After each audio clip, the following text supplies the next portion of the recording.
Hi, my name is Bud Kraus, and on July 28th, I, along with Dustin Hartzler, are going to be doing a WordPress webinar called Working with WordPress.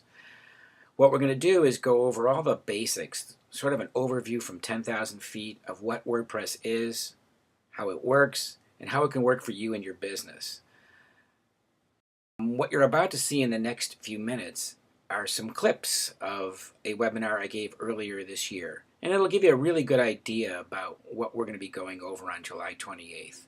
So sit back, relax, and take in what you're going to learn now and some of the things that we'll be going over on July 28th.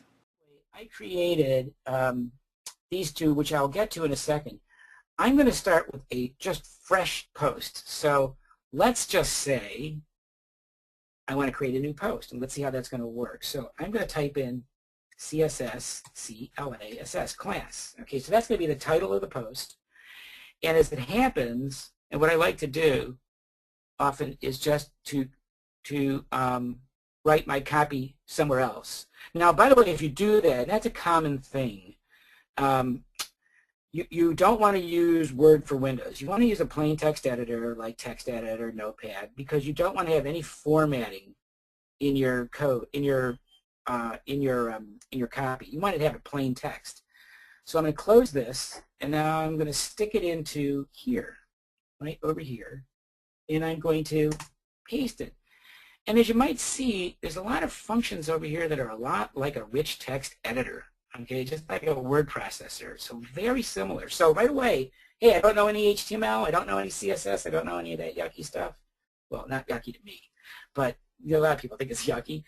So I can just pop this stuff right in there like that. Yeah, that's really good. And I can even take a little quick view of what I've got because there's a preview button over here. This is great.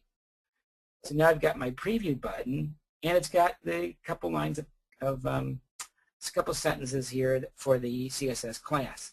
But, you know, this is sort of boring. Can I stick a picture in there somehow? You know, I'm sort of interested in some of the pictures. Yes, you can. And the way to do that is to click on the library tab, and I'm going to go, there's different ways of adding media into your WordPress site. But what I'm going to do is I am going to upload an image from my computer. So I'm going to select, and it just so happens I'm going to select this image. That's just what I want. Open here, and I'm going to wait for it to show up, and it's registered, and that's now in the system. And being that they did say that I was into web design standards, one of the most important things in part of standards is to always supply alternative text to any embedded image in your web page. So let's just say teacher in class, which is kind of a weak alternative text, but it's better than nothing.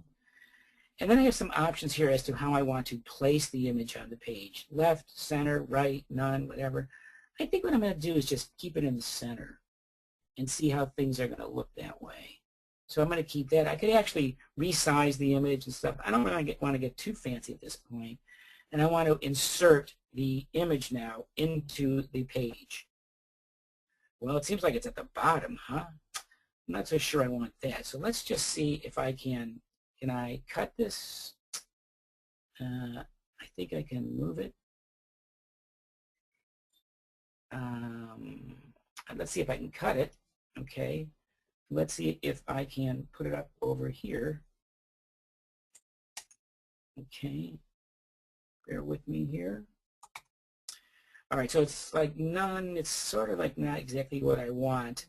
Let's see if I can change it one more time here. Now I can delete it. I can position it. Let's see if there's one other thing I can do. Yeah, I want to say make it go to the left. So you can see there's a placeholder already set up for that. And how about that? Now, doesn't that look much better? And if I really want to see what it looks like outside of this visual editor, you'll notice there's a tab that says visual over here and one that says HTML over there. We'll get to the difference between the two. But I'm going to just take a look at it through the preview. And what do you know? So there it is. So it's kind of simple, obviously, but you get the idea that you can put images in and text and all that kind of stuff. Pretty simple. Now, you have some other controls here too. Some of the very common things, like if you want to bold something, all you'd have to do, this should look kind of familiar, is just set the bold like that, or if you want to italicize, or stay away from underlining, I wouldn't do that. Change the color, you could do that. So there's various controls that I can assign, or different formatting or styling is the better term.